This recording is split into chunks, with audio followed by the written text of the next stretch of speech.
على طول عمرو زكي وملعوبه محمود فتح الله، محمود فتح الله جول الهدف الاول لنادي الزمالك. ادي شيكا لاعبه جول. بقول يا جماعه هو ده شيكابالا، بقول يا جماعه هيلفها هيجيب جول. شيكابالا على ميعاد معاه بتروجيت. ادي واحده وادي احمد محمدي وهدف احمد المحمدي وهدف المحمدي. بقول لحضراتكم المباراه ما تنتهيش الا بصفاره المباراه.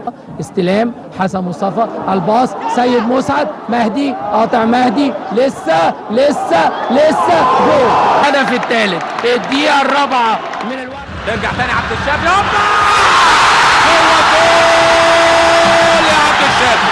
هو وليد لم وتخلص، هيلعب كره عرضيه يلعبها لورا، خطر ابو العلا تترد وهوب جوه جول يا ابو العلا. الكره كانت قويه وعصام الحضري ينقذ هدف مؤكد تاني ملعوبه خطيره جوه جول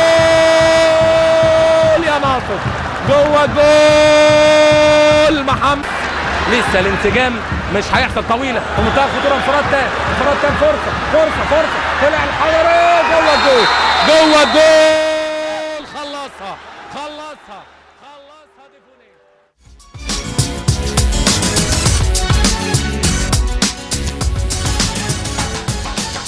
انبي يفك العقدة البيضاء بعد طول غياب، حقق أول فوز على الزمالك في تاريخ الدوري الممتاز ب3 أهداف مقابل هدف. الفريق البترولي يحول خسارته بفضل أبو العلا وناصف وديفوني. كابتن علي، قبل اللقاء في الحقيقة لم تعترف حضرتك بمسألة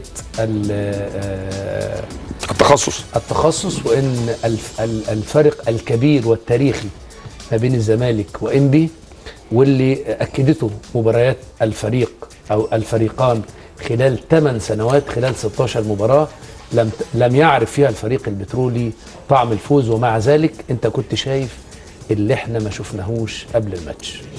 لا يا كابتن طاهر، احنا بنتكلم في ان في لعيبه اتغيرت والتخصص ما عادش، انا من وجهه نظري ما عادش، يعني مفيش حاجه اسمها التخصص. انا بشوف انه في لعيبه النهارده موجوده على مستوى عالي في انبي. الانبي الحقيقه جاب لعيبه على مستوى عالي. عنده ناصف اللي جاب الهدف ده لعيب كويس جدا ناشئ من انبي. انما في عنده شريف رجب. انا اسف كابتن علي، خلال الماتشين اللي فاتوا لم نشعر باي، يعني كل التطوير وكل الطفره وكل الجمال شفناه النهارده. انا استشعرته في مباراه الاسماعيلي.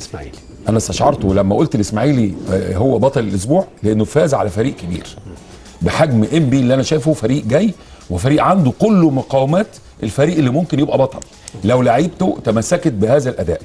ادوا بشكل عالي، عنده طرفين شريف رجب وناصف من اعلى ما يمكن، مستوى عالي جدا، 2 لعيبه على مستوى عالي جدا. احتفظ بالاتزان بتاعه في وسط الملعب، ولذلك لم يفقد ابدا الدعم المسانده في الناحيه الهجوميه. الزمالك انشغل بالهجوم اكتر، انشغل بالناحيه الهجوميه اكتر، ويمكن ليه بعض العذر لانه في فرق، لكن دايما ما فقدش السيطره على وسط الملعب. ان الزمالك فقد السيطره بالتغييرات اللي تمت، فقد السيطره على وسط الملعب. فانا شايف ان لعيبه انبي لقوا نفسهم في الباص وفي الاستلام وفي السيطره، لان قله عدد لعيبه الزمالك في وسط الملعب، ومن هنا بدات الغارات وبدات الكره تنتقل بسهوله من وسط ملعب انبي لوسط ملعب نادي الزمالك. طيب ايه رايكم نسمع محمود صالح المدرب العام لفريق انبي بعد هذا الفوز الكبير والمستحق مع وائل ابراهيم من ملعب المباراه. اتفضل. شكرا للزملاء في استاد النيل، ومعانا كابتن محمود صالح. طبعا بنقول له الف مبروك، بنبارك لك كابتن محمود وكل سنه وانت طيب. الله يبارك فيك، صحتك طيب، وكابتن طاهر وكابتن شاذلي وكابتن عبد الجريشه، كل سنه وهم طيبين، وكل سنه ومصر بخير، يعني مسلمين واقباط ان شاء الله بخير باذن الله. كابتن طاهر، انا سامع حضرتك لو في اي تساؤلات، طبعا اكيد عند حضرتك تساؤلات كتير جدا للكابتن محمود صالح، اتفضل. انا عايز اسال الكابتن محمود في الحقيقه عن سر الجرأة الشديدة اللي تحلى بها فريق انبي في الشوط الثاني. يعني عايز اعرف سرها ايه؟ كان هناك جرأة شديدة لم نعتادها من انبي في المباريات الكبرى، سرها ايه بس؟ كابتن محمود، كابتن طاهر ابو زيد بيسال حضرتك ايه سر الجرأة الشديدة اللي ظهر بيها فريق انبي النهارده، مش متعودين على ده، لكن ده ظهر النهارده في هذه المباراه. اسباب وجود هذه الجرأه الشديده لفريق انبي النهارده؟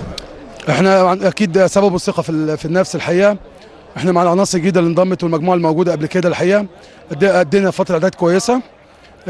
مباراه الجونه يمكن كان في شوط يعني مسيطرين على الشوط الاول، تخصصنا الشوط الثاني، ادينا مباراه كويسه جدا في الاسماعيليه في ملعبه وسط جماهيره. اعتقد ادتنا الثقه وخلتنا نأدي بشكل كويس ونطمع في الفوز.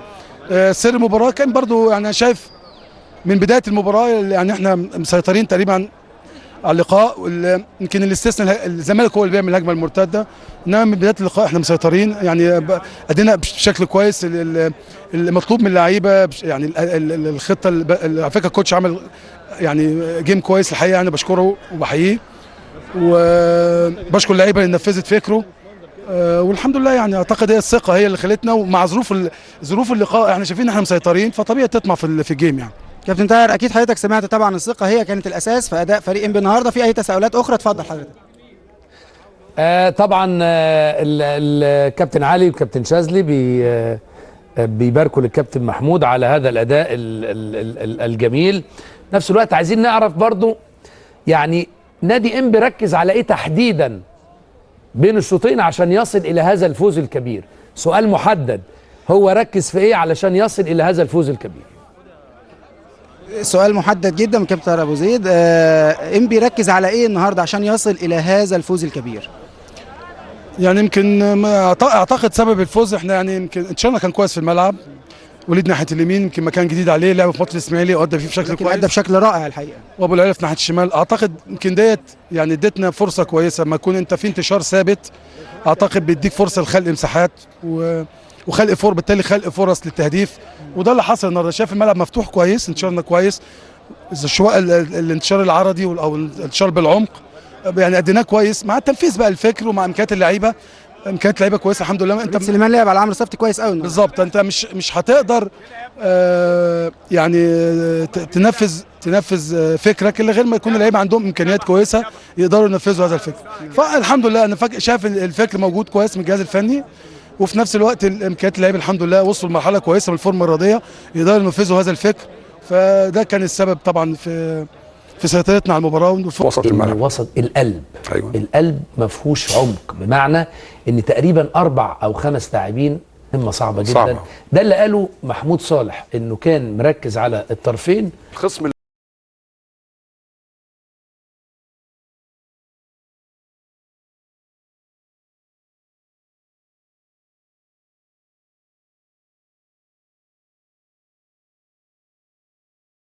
المباراه، لان كثره هجوم جاءت على حساب الانتشار في وسط الملعب. تمام.